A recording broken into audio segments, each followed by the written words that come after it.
about a year and a half ago, going to each of the hamlets every other month, talking to residents and customers about drinking water quality.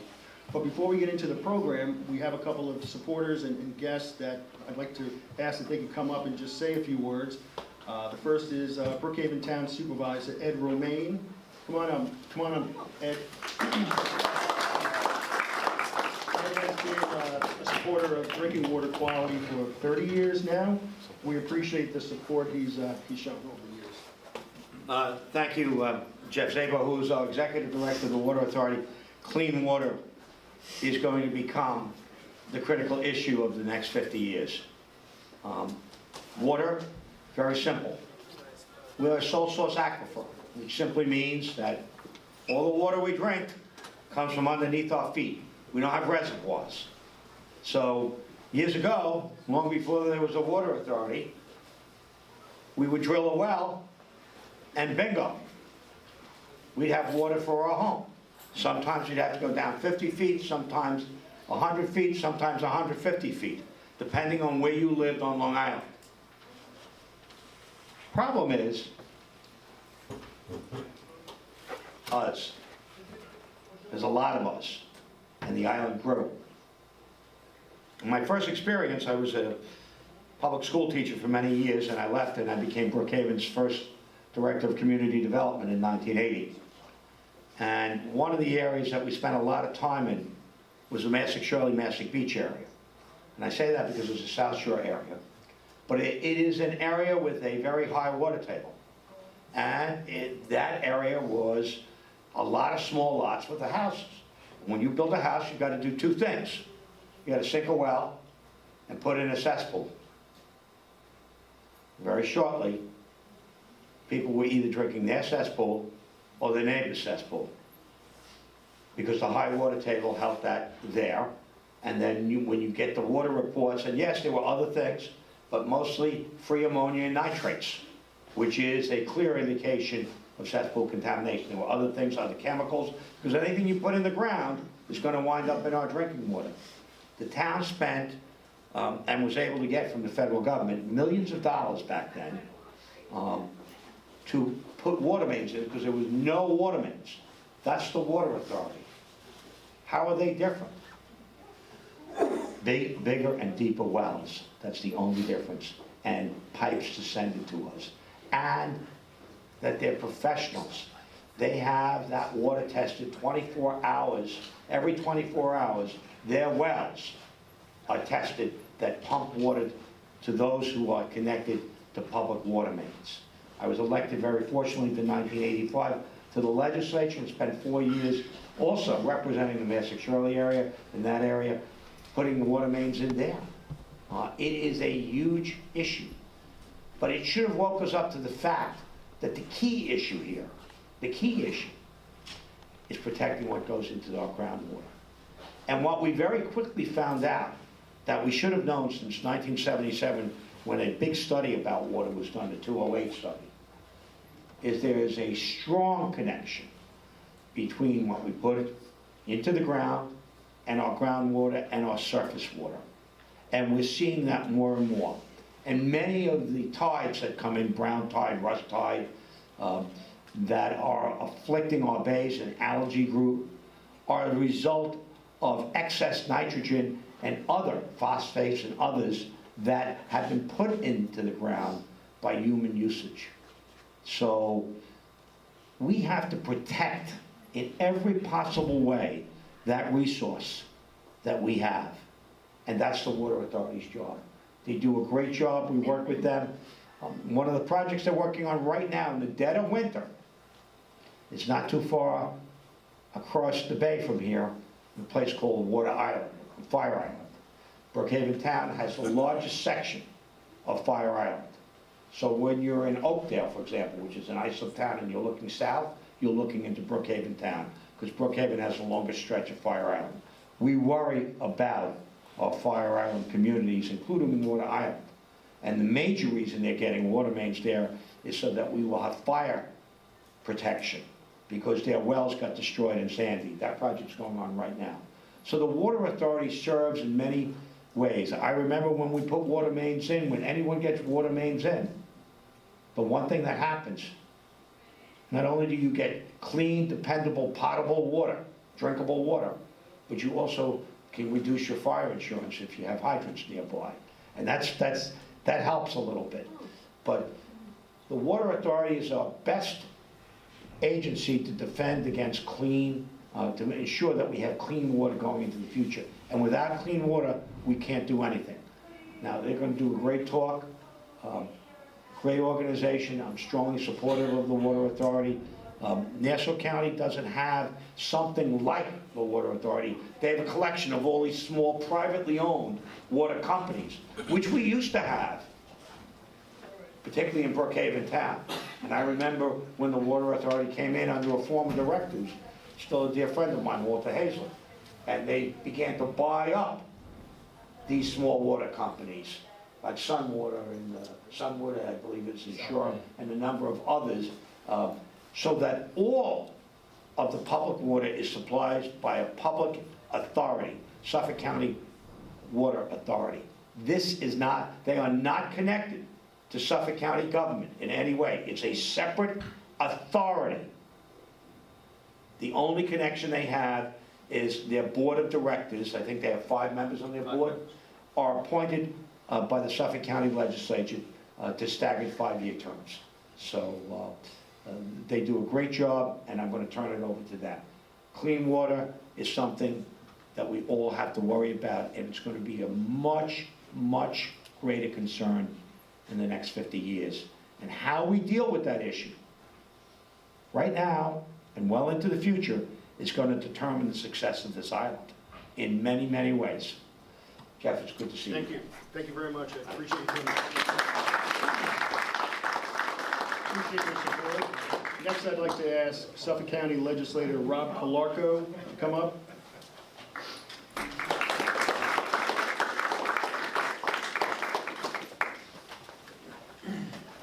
Thank you, Jeff, and to the Water Authority for coming and being a part of this and getting out here to deliver information. So we've all heard about how water is such a critical resource for us and that we have real serious issues that we're facing. And Supervisor Romaine laid out a very good detailed history of some of the problems that we have.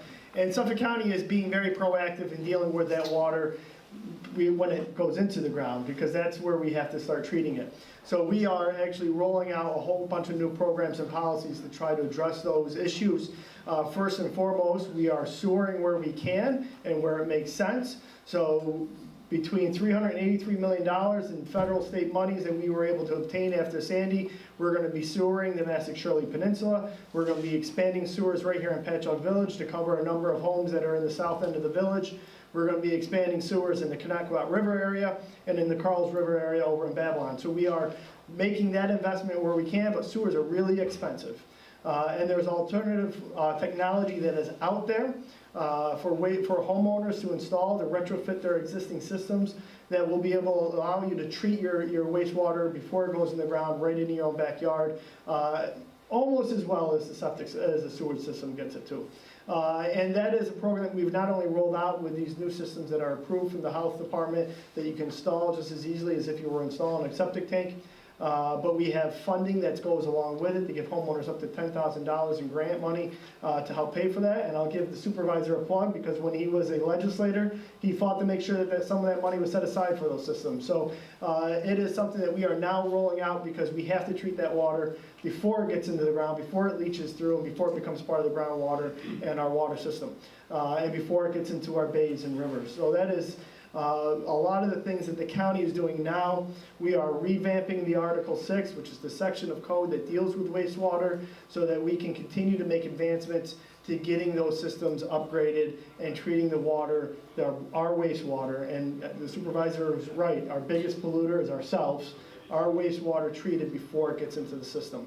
But on the other end of it, the Water Authority is doing great work to make sure that they're continuing to deliver clean, potable water. They are expanding their testing efforts almost constantly, so they're testing for more and more potential pollutants that we may not have been aware about in the past to make sure that you have clean, safe water to drink. And they are doing it in an efficient fashion, so we have some of the lowest water bills in the country, which is probably the only thing we can say is that we have the lowest water bills in the country.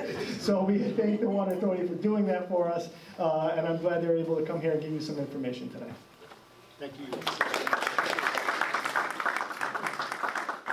And finally, thank you, Legislator Calarco, but we'd like to ask our mayor, Paul Pontieri, to come up and to say a couple of words, so thank you.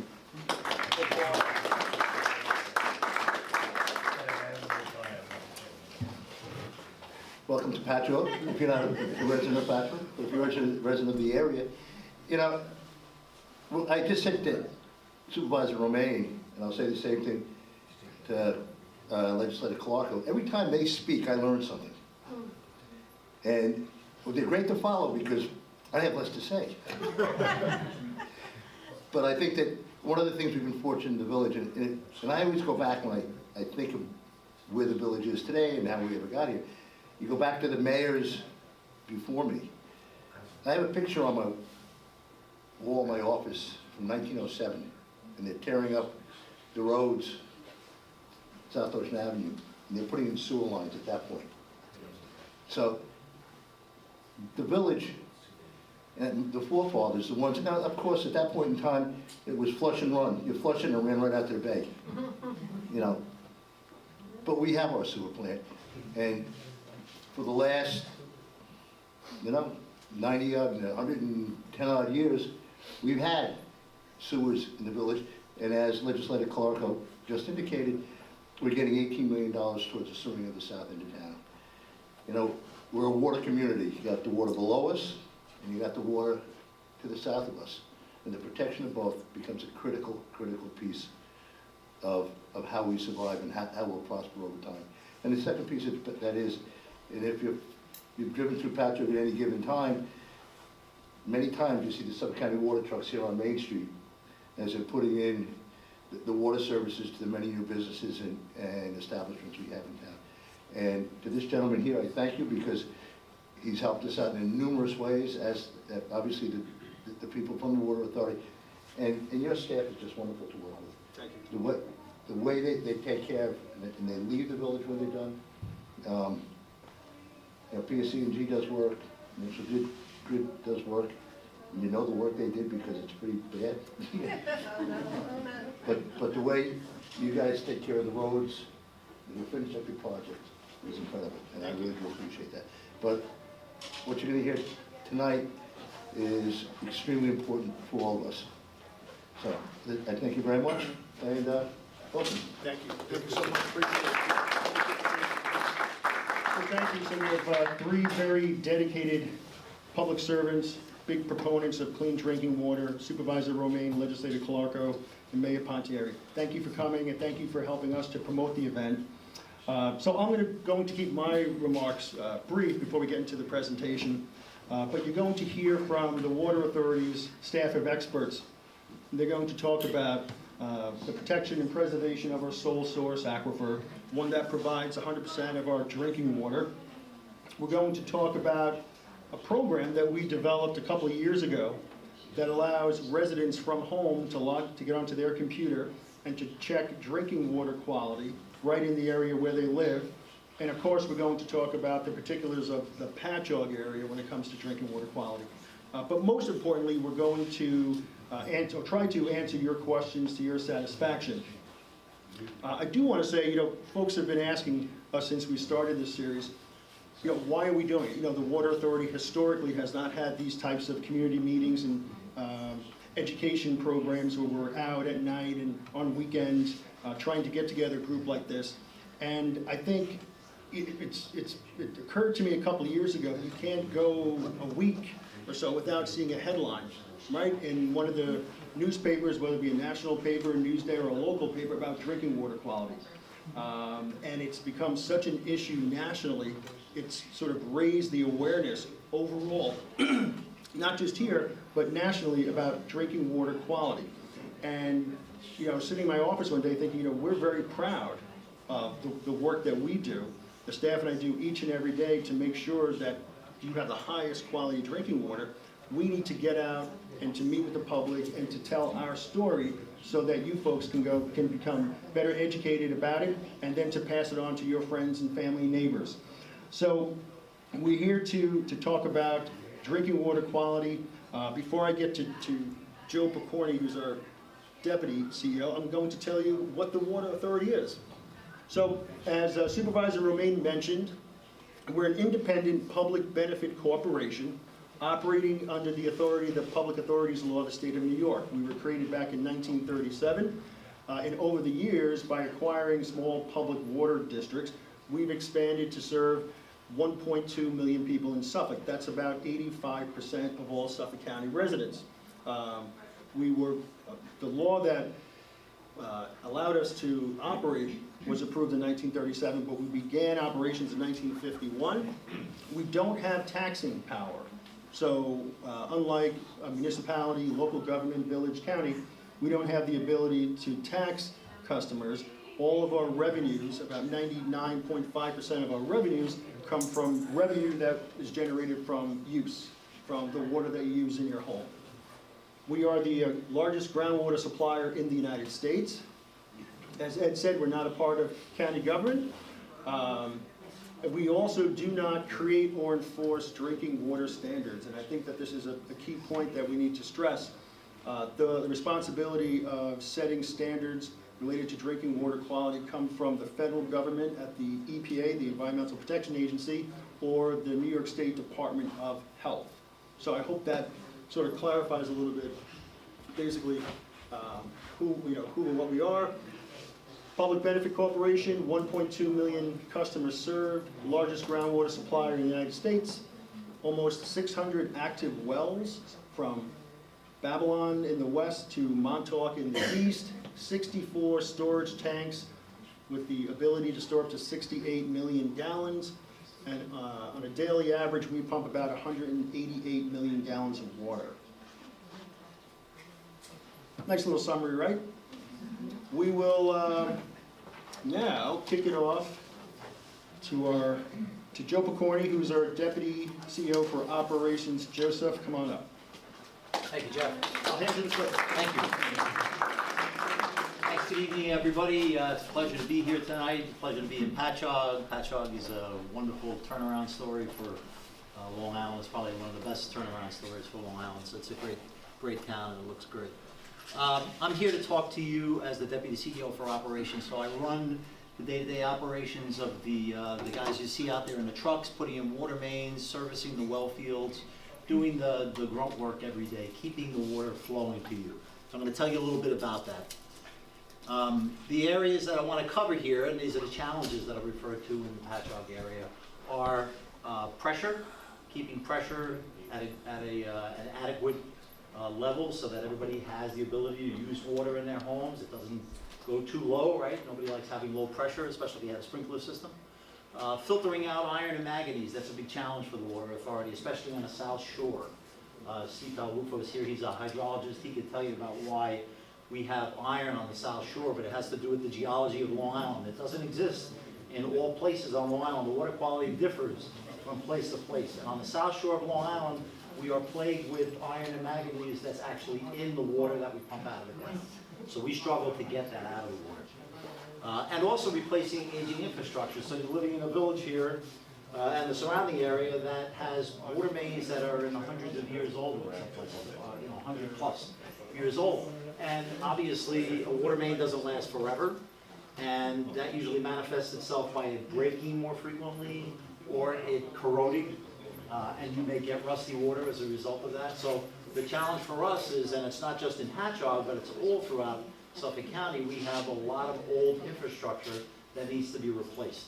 So we're constantly working. We spend an awful lot of money. We spend probably almost $20 million a year replacing water mains, and we have to go around and we have to decide where we're going to replace those, because we have old villages in Babylon, we have them up in Huntington, so we have a lot of work to do, and we could probably spend that kind of money on water mains for the next 100 years and still not get them all replaced. There's that much. There's 6,000 miles of water main in the Water Authority system, so as Jeff likes to say, that's enough to go from here to Siberia. So that's an awful lot of pipe. Just to give you an idea You know, the Patchogue area is down here. You see it on the map. Let me see if I can figure out how to use the pointer. There we go. So we're down here in Patchogue, and you see the colors in this map. They're all different. This is a big blue area here. This whole area here is yellow. And what this is, these are called pressure zones. And the reason why we divide the system up into pressure zones, and not like little water districts to themselves. They're kind of isolated. They've got their own sources of supply, their own wells, their own tanks, but they exist on their own, and that's the reason for that is because of the geography of Long Island. Long Island varies in geography from sea level, which is pretty much where we are now. And if you go to places like East Northport, the elevation is like 350, almost 400 feet above sea level.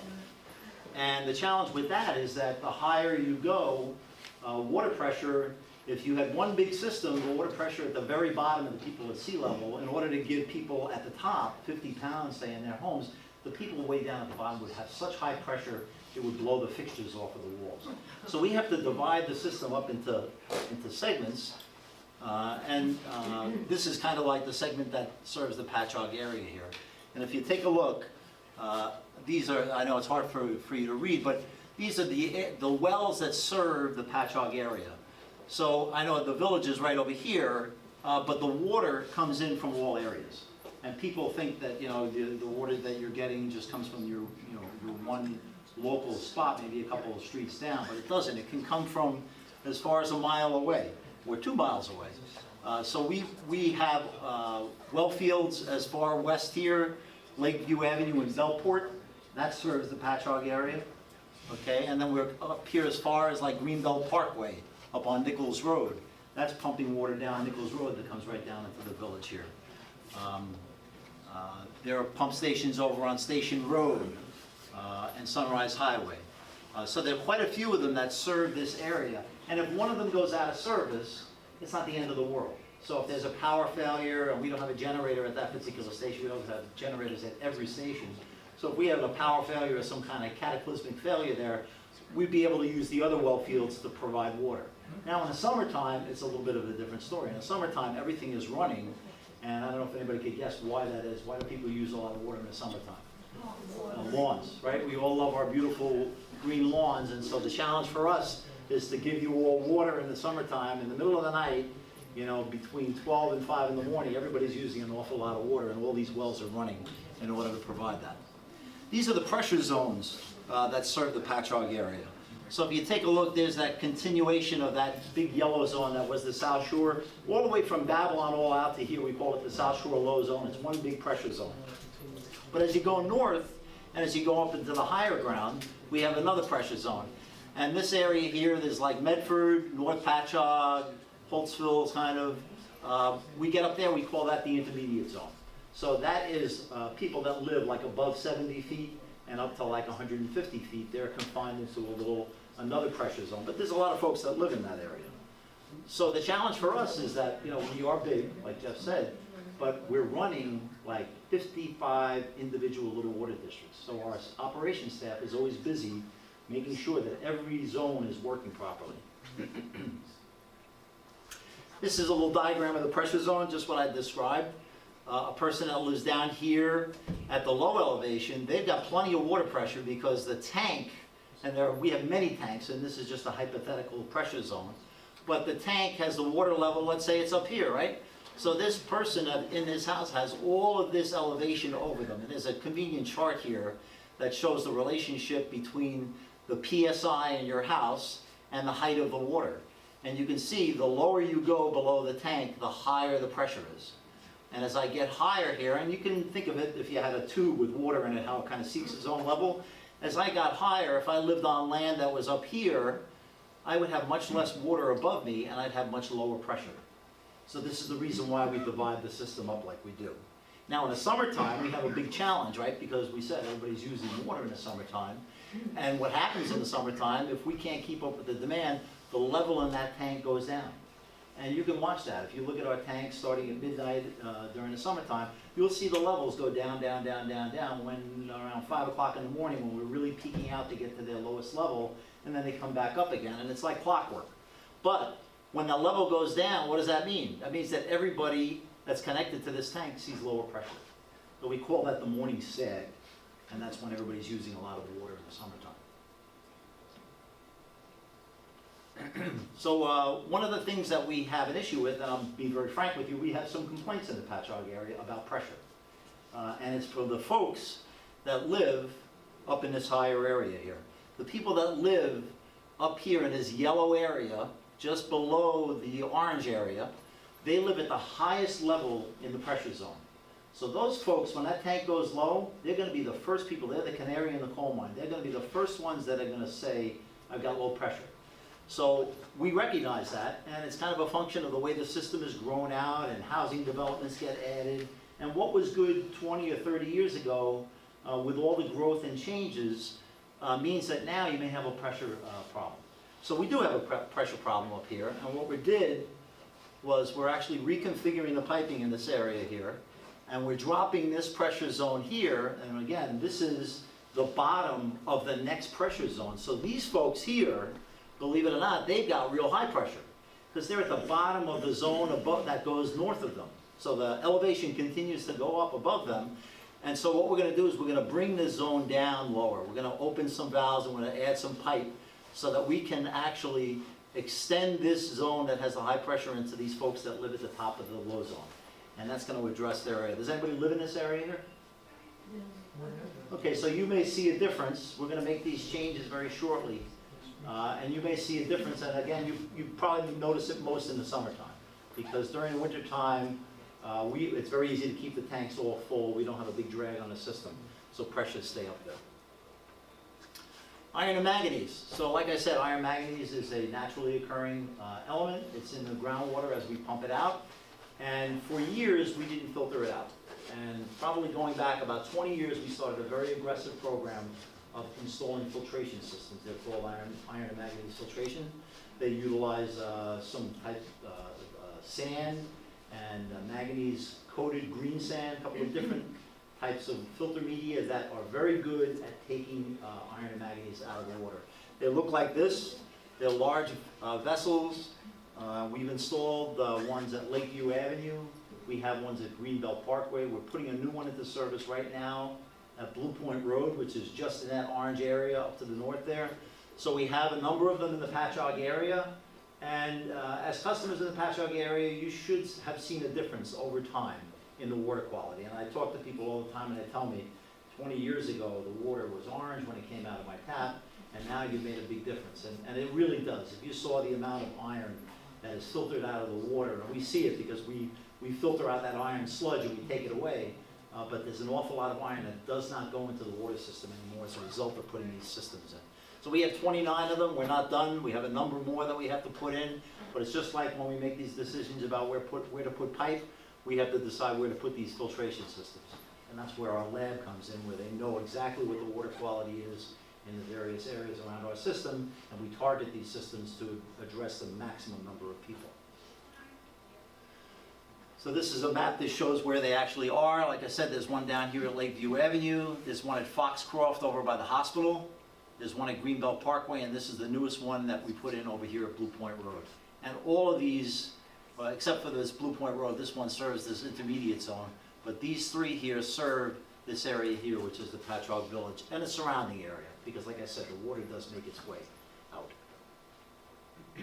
Where does the water come from? So we all know from high school and elementary school that the water comes from the sky, right? It rains, the water lands on the ground, then it percolates down into the aquifer.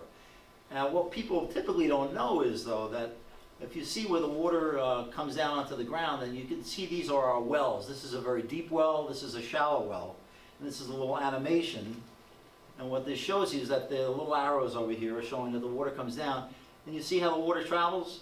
So the water, a lot of people think, well, the water hits the ground and it just goes straight down, but it doesn't do that. The water travels vertically, that's down, and it travels horizontally. So you see for the shallow well, it travels at a much lower elevation. And for the deeper well, it's got to go much further down to get down to where the well is pumps the water out. The water comes out of the well in this area. There's only one spot where the water comes from the ground. There isn't a perforated pipe that goes all the way down the well. It only goes down to the one spot where we withdraw the water. And our hydrologists, when we decide where we're going to drill a well, we drill a very long test well, and we look at the aquifer the whole way down, and we pick exactly where we want the water to come from. We test the water at various intervals, and we take the best quality water, and then we screen just that particular area of the aquifer. That's where the water comes from. So this is important to understand. And again, we have on staff engineers and scientists that are able to run these models. And if we see contamination or we're concerned about something contaminating a well, we can run the model and find out whether, sometimes they discover a plume of some kind. Sometimes all of a sudden you've heard about Grumman in Nassau County, right? Well, you look at that, if they can tell you where the plume is and you can run the model, you can see if the two intersect. You can see if where you're drawing the water is the place where the contamination is. This is a very, very important tool that the Water Authority has, and there really isn't another water supplier that I know of on Long Island that has the staff and the engineers on staff that can actually run these type of analyses. A lot of people are concerned about the Brookhaven landfill, right? Anybody concerned about the Brookhaven landfill? Sure. So I can show you this, and I can show you where the landfill is, and the landfill is over here. But you can see these are called the zones of capture. This is the capturing of the water that goes down into the well. And the zones of captures for our wells that are near and around the landfill are all to the north of the landfill itself, and of course north of the wells. This is a well field here. You would say, look at this well field, look how close it is to the landfill. Isn't it in danger? Well, it isn't. We see it in our water quality, but we can confirm it by looking at the maps and where the water actually comes from. So in most cases on the South Shore, the water is coming from the northwest. Last thing I wanted to talk about is aging infrastructure. So you may have seen us digging up streets in the area, and I know it's very frustrating because it's a very disruptive process. The streets are closed, and we put temporary patches down, the road is rough for a while until we come in and we put the final patch over it.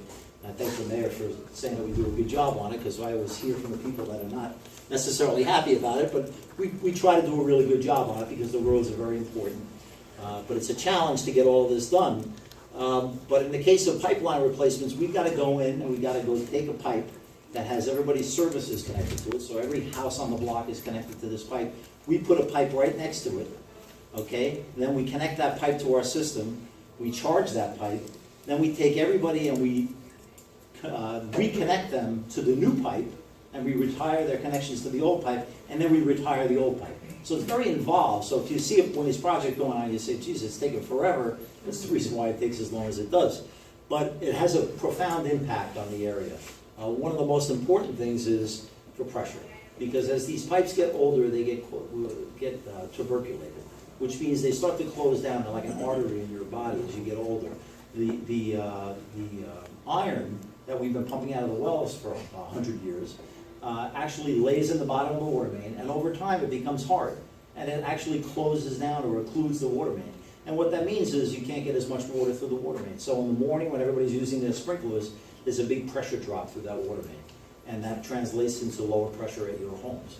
So that's one of the more important reasons for replacing these water mains. But there's more. The fire hydrants that are all attached to that water main also rely on a good flow of water. And if you're fighting a fire, you want plenty of water to put on the fire to put it out.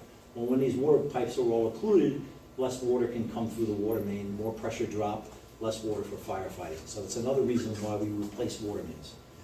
The other one is water quality. As you get all this buildup in there, a lot of that rust comes off, especially during the changes in the season. When we go from the spring, when people aren't using as much water, to the summer when the water is really whistling through the pipes, that sediment that has laid down in the water main over the years starts to get kicked up, and you may start to see brown water. So we get, when the season really starts to pick up, we get a lot of rusty water complaints. So we have an aggressive flushing program where we go out and we try to preemptively flush the water mains, but it's a big job. There's 6,000 miles of water mains, so there's a lot of water main to flush. The other reason why we replace water mains is because they break. So if we see stretches of pipe where we have frequent water main breaks, that's a sign to us that we need to go in and do it. It just makes cost-effective sense because it costs an awful lot of money to send a crew out to fix the water main break and then to fix the road on top of it. Most of the times, the road repair is more expensive than the pipe repair. Okay? And one of the other things that we do as part of these improvements in pipeline is we do tines. which is where we find there are places where there are dead ends, and you don't want dead ends in a water system because the water doesn't travel as quickly, it doesn't flow and circulate the way you would want it to, and those dead ends translate into lower water quality for people. They complain about rust and whatnot. So we try to make improvements where we make tie-ins, where there were dead ends. I'm going to show you some pictures of, this is where there are some main breaks. Actually, this is not such a good picture for you to see, but we actually plot the main breaks. And if you look on here, there are dots here. There are blue dots, and the blue dots are main breaks in 2017. You see one here, one here. There's probably a 14 or 15 in the whole Patchogue area here. And if you look at 2016, there's probably a similar amount. It's actually not as bad as some other places where we have a real high concentration of water main breaks. I mean, we will get water main breaks. They're fairly normal as part of the operation of a water system. But like I said, when we get a lot of them, that's when we need to do main replacements. So this is just some main replacement work that we've done over the past year or two. This is in Bellport, over by the school here. This is North Street. I don't know if anybody lives in this area here, but this was a big replacement. This is a 1,400 foot replacement.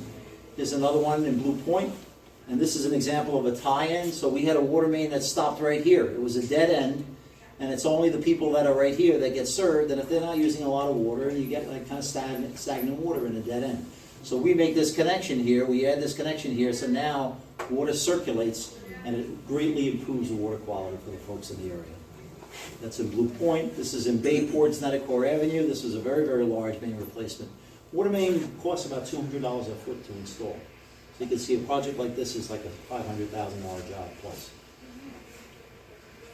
This is Sherman Street in Patchogue. This was a little tie-in here also. You know, it's 142 feet. It's really a nothing job, but it makes a big difference to the people that live in that area. So we're always looking for these tie-ins to make to improve. And it not only improves the water quality, but it improves the fire flows in the area too. So it means that a fire hydrant will have more water available. These are two streets over in Blue Point that we did, Hoffman and Division. And there are many more. These are the next two that are coming up. I don't know if anybody lives on Leo or Mulford in the village, but we're going to be working on these very shortly in the village. So that in a nutshell, I was given 15 minutes. I don't know if I'm over it. But that's it. I think we'll take questions at the end, or? Yeah, okay. Thank you very much.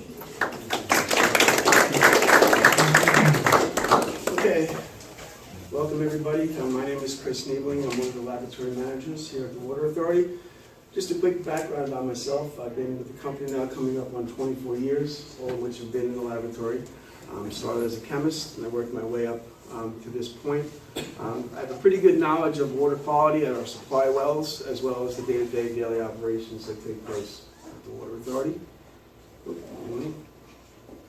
I just want to start off by saying that our laboratory is one of the largest, most advanced drinking water laboratory in the country, hands down. And we're very proud of that fact. Okay, besides doing a lot of samples, okay, we do a lot of R&D work. We work with some outside agencies like EPA in doing method development. We do peer review. We even develop some non-standard testing procedures. And the reason why we do this, one, is that we always want to stay ahead of the curve. Okay, that's very important to us. And also, we want to really, really be proactive when it comes to water quality, okay, and standards. Those are two very important things to us. I just want to go over a couple of facts and figures here. All of this is our 2016 data, which is published. Okay, in 2016, we tested for 392 compounds, which is about 250 more than is required by our regulators. Okay, some of these compounds, it's a wide array, range from numerous pesticides and herbicides, which you find out east, farming and agriculture, which kind of makes sense, to what we call VOCs, or your volatile organic contaminants. Those are normally found around industrial parks, industrial areas, kind of more centralized to central Suffolk, more western Suffolk, and some spots on the North Shore. In this particular area, there's a few minor spots that do have some VOCs in them, more up in the Medford area. Okay, but what we do to take care of that is we install filtration units to basically filter out those contaminants. Okay, we also even test for personal care products and pharmaceuticals in the water now. Okay, which has been kind of a hot topic of late, but I'll get into that a little bit more down the slides. I also want to point out too, the number of samples. If you look here, we did 55,000 samples in 2016. That is a lot of testing, okay, which accounted for around 166,000 individual tests. Okay, you know, we really go above and beyond what is required for us. And just to give you an example, the health department may require us to go to one of our wells and test it once a year. We could go there either weekly or monthly, depending on, you know, the contaminant and the concentration levels at that particular well is where we're going to go there. And really, the first slide, which I kind of missed, is very important to us, too, that our in-house standards, water quality standards, are more stringent in most cases than is required by state and then our federal regulators. And that's a very important thing to us also, and I'll explain on the next slide what that entails. We test at various locations throughout our distribution system. We test the raw water that comes right out of the ground. If there's filtration there, we'll test before the filter, we'll test after filter, okay? We'll test just before treatment and then after treatment. And what I mean by treatment is that by law, we have to add chlorine to the water to disinfect.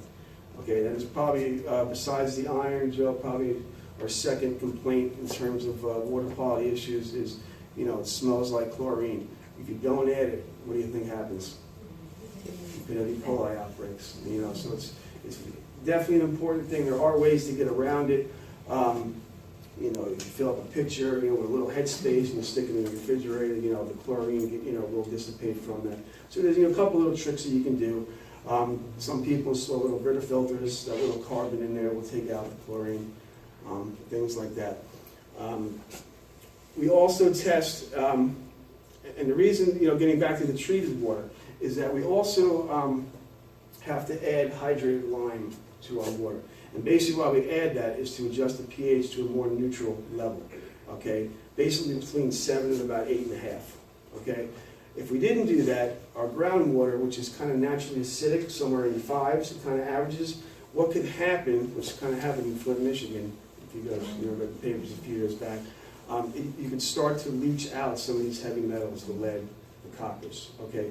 So we've been doing this for a very long time. You know, we call it corrosion control, but that's the reason why we add the, you know, the hydrated lime to adjust that pH. It's a very simple test, okay? Anybody owns a pool, they've done some pH testing, but it's very important to us. Okay, getting back to that first bullet with the stringent standards, sometimes more stringent than what our regulators require us. This here is a GAC filtration unit. We have about 134 of those spread throughout the island. Where you see those VOC contaminants or some pesticides and herbicides, we use this filtration system to filter out those contaminants. Okay, getting back to, you know, an example, and I'll touch on a dry cleaning solvent, tetrachloroethylene. Okay, say at the well you have 10 parts per billion. Okay, New York State has a maximum contaminant level of 5, so we can't serve water above that. Okay, no good. We can go as high as 4.99, but if it gets above 5, we have a problem there. At the Water Authority, okay, as you're pumping thousands and thousands of gallons of water through this, the carbon becomes saturated. Okay, how many of us are guilty of not changing out those refrigerator filters on time? I'm guilty of it too. Okay, same kind of concept. Okay, over time, the carbon becomes saturated, it starts to break through. Okay, that's where we monitor closely, either weekly or sometimes monthly. Okay, if it gets to 2, okay, 5, 2, we shut the well down, change out the carbon, okay, do some testing, put it back in service. So we're really way ahead of the curve in terms of what we're allowed to serve, you know, at a particular well. And at a lot of these well fields where you do see the VOCs, there's sometimes multiple VOCs there. So if the sum total adds up to 2, same concept. We shut it down, we change the carbon out, do testing, and the cycle starts over again. So very important system for us, especially for VOCs and for any pesticides and herbicides that you might have. Locally here, Joe had mentioned, really the main issues here are iron. Okay, there's really not a nitrate issue here. There's no pesticides or herbicides in the water. There are some isolated spots in Medford. You get a little bit further north in Medford, near some industrial areas where we do see some VOCs. Once again, we filter them out. okay? But other than that, water's pretty good in this area. This here is our consumer confidence report. Every year we're required to post this, and what this is basically the treated water that's being supplied to your homes, all the data and all the testing that we did for that year. This particular one was for 2016. It's about 48 pages long. There's a lot of educational material on there. It talks about filtration, any sort of new things going on at the Water Authority. So if you get a chance, take a look at it. There's also a good feature too on this where you can actually scroll down, type in your address, and it'll bring the water quality up for that particular distribution area. Now when you look at this, you're going to see a high level, a low level, and an average. What I kind of recommend everyone look at is look at the average numbers. Okay, we have close to 600 wells, so at any given time you could have influence and blending, from multiple wells at a given site. So when you look at this report, look at the average, and that's a good basis as to what you're getting at your house. Also, too, we have to report what's called a supplemental report. That's the raw water that comes out. Drastic difference between the raw water and the treated water that the customer gets. So really take that in mind, when you're looking at that report. This is the link on the website. If you go under public information, water quality reports, it's also located on the bottom left-hand corner, so you don't have to really scroll around. And you just kind of go through it, and you can, kind of fool around with it and play with it and get some, really useful information there. Our laboratory, getting back to being the most advanced, most sophisticated, state-of-the-art equipment. The first one here is an ICP-MS spec, inductively coupled plasma mass spectrometer, big words. Okay, what we test for here are your non-toxic metals, like your calcium, magnesium, potassium, which is naturally occurring in the, in the aquifer, as well as the toxic metals, lead, mercury, arsenic, which is not occurring in the groundwater. Okay, the next one here is what we call a GCMS, or a gas chromatograph with a mass spectrometer hooked up to it. This particular unit, if you ever watch CSI, you've probably seen it on TV. Okay, pesticides and herbicides. Okay, the one over here, which you can't really see, is an HPLC, or high pressure liquid chromatograph. This particular instrument looked for chlorate. Chlorate was an emerging contaminant. A few years back, we started testing for it. We did find some positive hits for it, so we continued testing. It's found in explosives, fireworks, and cheap fertilizer. Okay, so it is prevalent in our system, but at low levels. Okay. Next one here is another HPLC, personal care products and pharmaceuticals. This one here, we started looking for some over-the-counter drugs, Tylenol, Benadryl, triclosan, which you find in hand sanitizers. We test for caffeine. We also test for some drugs of abuse. We've been doing this for a long time, and kind of the reason for it, the premise behind why we started doing this is that Suffolk County is predominantly cesspools. Okay, so what you ingest and take gets flushed down into the cesspools and could eventually come up. With this particular instrument, I'd like to point this out. Over the 24 years that I've been doing this, the instrumentation has gotten so ultra-sensitive that when the sales reps come to us, they say, you're never going to find nothing in the water. And it's true. Okay, but you have to take the context into consideration. We might find 2 nanograms per liter of Tylenol at a particular well field. It's kind of the equivalent of a pin drop in a pond. Okay, so if you drank 2 liters of water every day for 135 years, you might get a single dose. Okay, so you have to take the context of the actual concentration level. When you're looking at some of these, emerging contaminants that we tend to call it. And then finally, the last instrument is also a GCMS, but it has a purgeon trap set up there, a little water sampler and a purgeon trap concentrator. That's our VOC testing. Okay, we have about 4 or 5 of those in the lab. Jeff and our board, allows us a very nice budget, and thank you, Jeff. And we have very state-of-the-art equipment, but it also benefits us and the customers too, because we're able to really, really zone in on our wells and look for any potential contaminants that could arise. Okay, this is one of our sample technicians. These green boxes are spread out throughout our distribution system. They could be on your street or around the corner. They're about 2 feet high. They kind of blend in. Every single day we're at these sites testing for bacteriology samples. Okay, our bacteriologists are right here. There's Gavin, Kathy, and Jessica behind you. Okay. Sorry guys. But anyway, you know, we test close to 1,000 samples a month at these particular sites, and that's really indicative of the water that, you know, the customer is getting. So it is important. And then twice a year we'll go there and test the whole gamut, all 392, you know, compounds there. So we kind of want to see what's going on, you know, not just at the well field, but, you know, in the distribution system. Okay, hot topics, emerging contaminants. You see unregulated. Basically what unregulated means is that there's no MCL or maximum contaminant level set for a lot of these emerging contaminants. How these come about is every couple of years EPA throws at us between 28 and 30 of these, okay, that they ask the large water suppliers as well as small to basically set up, do some testing, okay, report the results, and what EPA does is that they look at it and see if there's any sort of impact from these potential contaminants. Okay, we always participate. The last round, we're only one of 13 in the country that was fully accredited, you know, for all the methodology, and we're proud of that. Okay, but a couple examples here, and these are usually in the news, PFAS, PFOA, firefighting foams, okay, hot topic.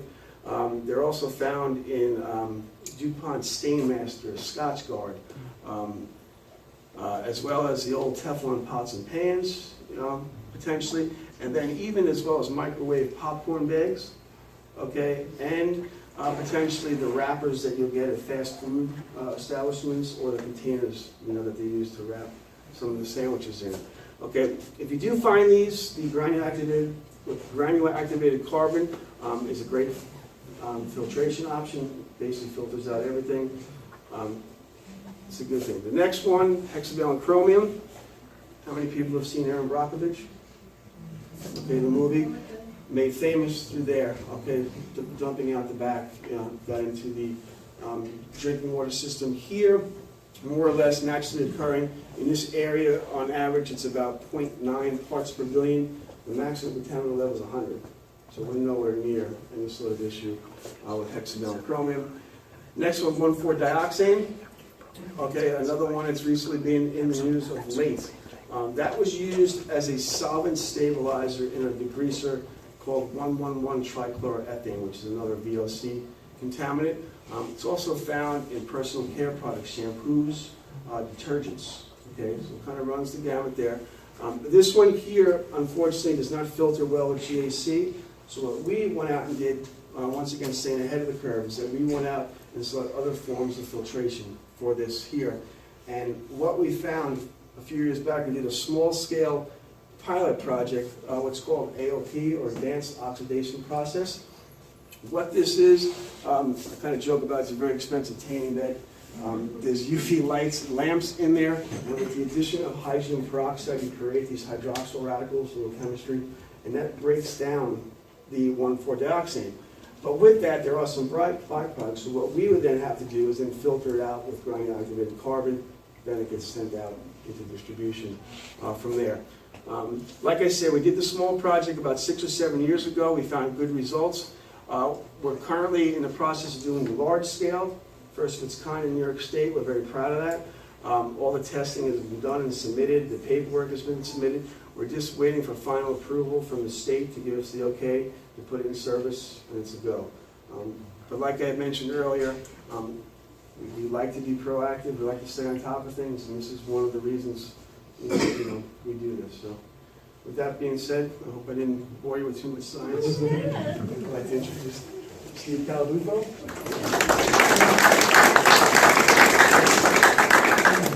Thanks. As Chris mentioned, my name is Steve Colabufo. I'm the Water Resources Manager at the Water Authority. I've been here for 31 years, so I've got a few years on you.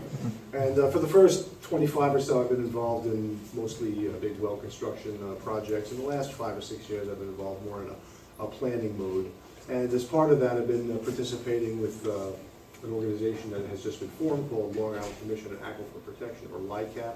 The Water Authority is one of the members of that, and it's been very interesting in that we've been able to sort of approach water quality and quantity problems through LICAP on kind of a regional basis rather than being so insular like it has been in the past. So Chris was mentioning water quality at the Water Authority and how we develop and evaluate data. We've developed a tool for other participating people through LICAP called WaterTalk. It's a database, an online database, which allows anybody who wants to search for water quality data on a regional basis, Nassau, Suffolk, and all points in between. So I'll describe that in a couple of slides, as well as other neat things about LICAP. Here we go. LICAP, Long Island Commission for Aquifer Protection. It's a partnership of water resource professionals in both Nassau and Suffolk County. And that includes water suppliers, regulators, government officials, academics, and even civic and environmental groups, a very large tent. And it was formed to address both water quality and water quantity issues island-wide. And it was created through legislation passed by both Nassau and Suffolk legislatures back in 2013. And the website is indicated right there, liaquifercommission.com. These are public supply well fields throughout Long Island, both Water Authority in red and other water districts shown in blue. There's a total of about 1,400 public supply wells all throughout Nassau and Suffolk. And every one of them gets sampled for a minimum of 140 compounds, a minimum of what? Once every 6 months or once a year? Could be weekly, could be monthly, quarterly, twice a year. So the bottom line is it's a tremendous amount of water quality data that's out there, that's required to be out there in the public domain, as well as a tremendous amount of well data. And so to try to do some type of a regional analysis on your own would be virtually impossible. You'd have to submit freedom of information requests to 50 some odd different water suppliers. Then you'd have to know where the wells are located. So this WaterTalk tool was developed to kind of merge those two. The public supply well, or water quality in Long Island in general, is really a function of the land uses in the area. Every land use has some type of a contaminant signature or footprint, and that's not due to any kind of major mishandling or gross mismanagement. It's just kind of the nature of the beast. And there's a couple, this cartoon slide kind of illustrates a couple situations like that. You would kind of expect agricultural land to have some type of a nitrogen signature due to fertilizer, perhaps some pesticides. Similar with golf courses. Unsewered residential areas, which is a big land use in Suffolk County, you would also expect to have some nitrogen in those areas from domestic sewage and possibly some household chemicals and some of the personal care products that Chris was describing. And we're all somewhat familiar with commercial and industrial land use and the footprint it leaves. Just ask people in Bethpage about Grumman and they'll tell you a whole host of stories about that. So you have these localized problems based on local land uses, which eventually become island-wide issues in terms of water quality analysis. All right, so WaterTalk was developed to kind of merge the laboratory data that's out there with the actual well data and make sense of it. And it allows easy access to public water supply, water quality data, as well as the specific well data, depth, aquifer served, and all of that in a nice user-friendly database that anybody can utilize. And I'll go through a couple of slides here to kind of show you how this can come about. This is an example of just the type of a search that somebody can do. You can specify an address, you can specify a particular compound, in this case, what is it, chlorides. You can specify concentration range you're interested in, a depth range for wells, an aquifer, whatever, and you'll get results printed out based on these parameters that you have specified. There's a little tutorial on the LICAP website here on how to use it, but it's a nice little utility that anybody can take advantage of if you want to see what's going on a regional basis, not just on a specific water district area. Especially for people in Nassau, there's something like 45 different water districts in Nassau, each covering a couple little square miles. So if you want to see what's going on in the region, WaterTalk is a way to do that. It didn't exist prior to LICAP and prior to the work that the Water Authority and other water suppliers did. I mentioned earlier about the contaminant signatures from different land uses. There's two main ways that over the years we have thought of to reduce those contaminant signatures. One, through regional sewering. I know Patchogue Village is sewered. Most regional sewering occurs in Nassau and in western Suffolk. Smaller areas in Suffolk are sewered, but the vast majority of residents in Suffolk County, probably 75% of them, rely on cesspools and septic systems for their domestic sewage disposal. But at least sewering is one way of minimizing or reducing the contaminant signatures of different land uses. Out on the east end, we've used a different approach, land acquisition or regulation in some way. The Pine Barrens core and compatible growth areas are shown here, about 120,000 acres where all of the more intensive land uses have been sort of regulated away or disallowed in some way in that area, so contaminants never really have a chance to enter the groundwater system in the first place. And this shows kind of the effectiveness and the water quality as a result of those two practices. This is a water track search of nitrates in public supply wells in Long Island greater than half the drinking water standard. Drinking water standard is 10 milligrams per liter. This shows nitrates greater than 5. And you can see that to some extent, these two practices have worked. At least on the South Shore, certainly, we have very few wells above 5 milligrams per liter. And in the area of the Pine Barrens, there's a couple, but much more minimized than you'd expect. This particular well has been in existence since the early 60s and was right next door to a farm. So that's why it, despite the fact that it's in the Pine Barrens area, has nitrates above drinking water standards. But since this slide was made, we've abandoned that well. It no longer pumps any water at all. The next slide kind of shows the drinking water standard for nitrates. Of the 1,400 public supply wells on Long Island, there's 8 that actually are above the drinking water standard for nitrate. In every one of these situations, there's a companion well that's deeper, and what the water districts do is pump both wells simultaneously, so the water that reaches the consumer meets the drinking water standard. And in fact, one interesting thing here, we have one nitrate removal system at a well field, South Spur Drive, which is in the Comac area, and it was constructed about 15 years ago because those wells had greater than 10 for nitrates. But when this data was taken, I believe it was 2015, 2016, during that year, none of those wells had nitrates above 10. So it shows you that there's a sort of a time component to water quality in addition to a depth and area component as well. All right, well, no discussion of groundwater quality in an island setting like this could be complete without a discussion of chlorides. We know some wells on Long Island have elevated chlorides. There's 3 main mechanisms for chlorides to become elevated in public supply wells. One is lateral saltwater intrusion. That's more of a problem in western Nassau. Some of these wells here have seen elevated chlorides. There's also saltwater upconing, which happens in shallow wells on the east end of Long Island from overpumping during the summer. You can see that kind of on display here. But there's this one well was kind of an enigma here. It's a well in central Long Island. It's a fairly shallow, maggoty well, about 250 feet deep, and it's located far enough inland there should be no reason for it to have saltwater intrusion.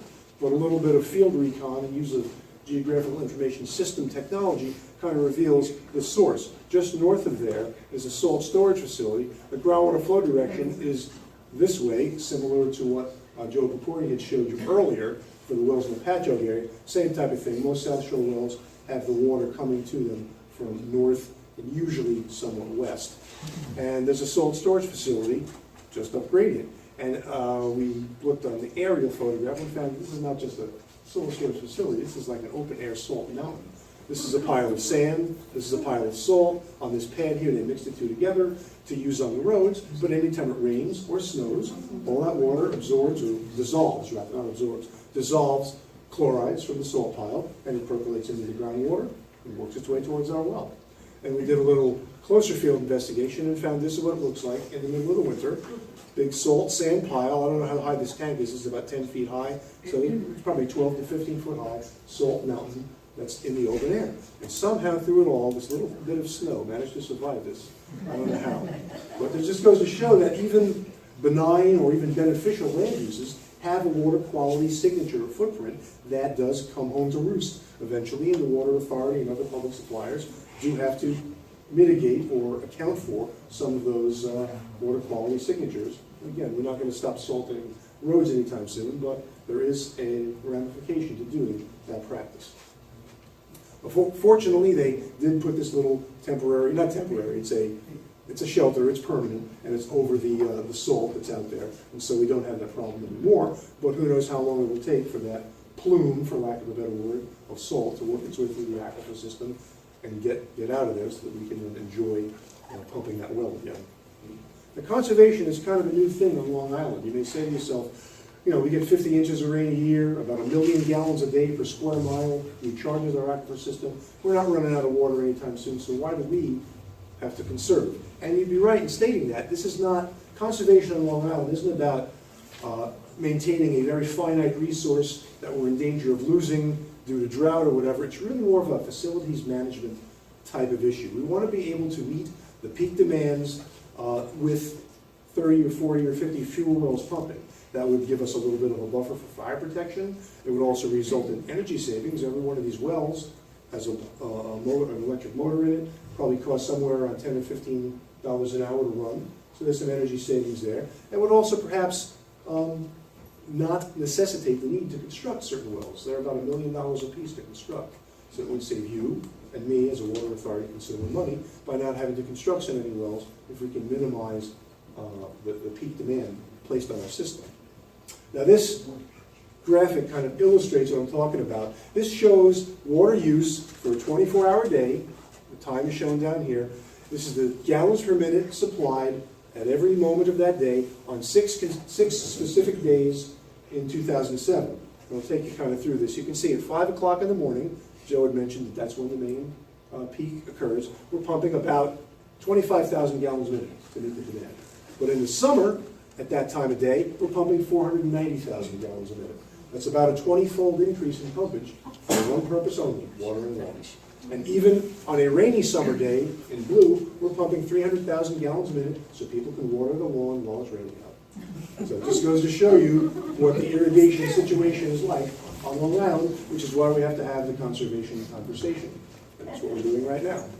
So the average residential customer uses about 130,000 gallons annually. There are some large East End estates that use as much as 22 million gallons a year. And then that's not only for big green 10-acre or more lush estates, there's also geothermal systems. Geothermal technology is a very energy efficient green technology.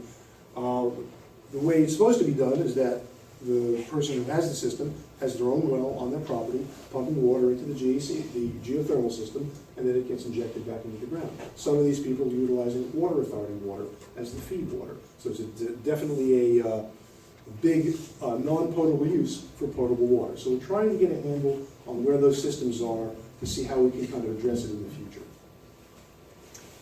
Other conservation tips, odd even lawn watering is never a bad idea. That'll help us shave the peak to some extent, but only half the people use their sprinklers on a given particular day. This next slide kind of shows, also adjusting the timer, so it's away from the peak time of 2 a.m. to 8 a.m.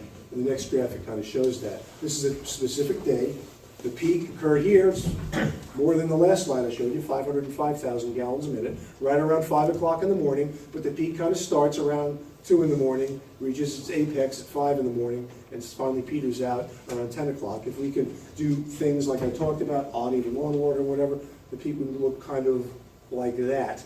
And even though the same amount of water would be used, it would be spread out over a longer period of time, we'd probably be able to supply the peak with 30 or 40 fewer wells, again saving them for fire protection and other necessities. We've created a Water-Wise Club. It started out on the East End. That's why the web address says East End Water Club. We're moving it west now, where consumers can qualify for $50 bill credits if they use one of these water-saving devices. And you can see it. We also, as part of that, Water-Wise checkups, you can go and have one of our people come out to your house, take a look at your water use and suggest ways to minimize it and improve it. We're trying to comply with the DEC, not mandate, but request to save 15% off of peak pumpage. They were looking at the public water suppliers first to see how that can be brought down, and then hopefully over the next few years they'll look to golf courses and agriculture and others in an attempt to just try to minimize peak water usage on Long Island. The Water-Wise Club is shown. This is our website, so if you go down on the lower right, the whole Water-Wise information is shown there. Other conservation tips, obviously reducing the time of a shower to less than 5 minutes is significant savings. Turning the faucets off while you brush your teeth is another savings, and it's never a bad idea to fix leaky faucets and spigots. When you multiply that by 1.2 million customers, it can become a significant system-wide savings for water. And with that, I guess I'll conclude my talk, and we can open up the floor to questions from anybody who wants to ask it.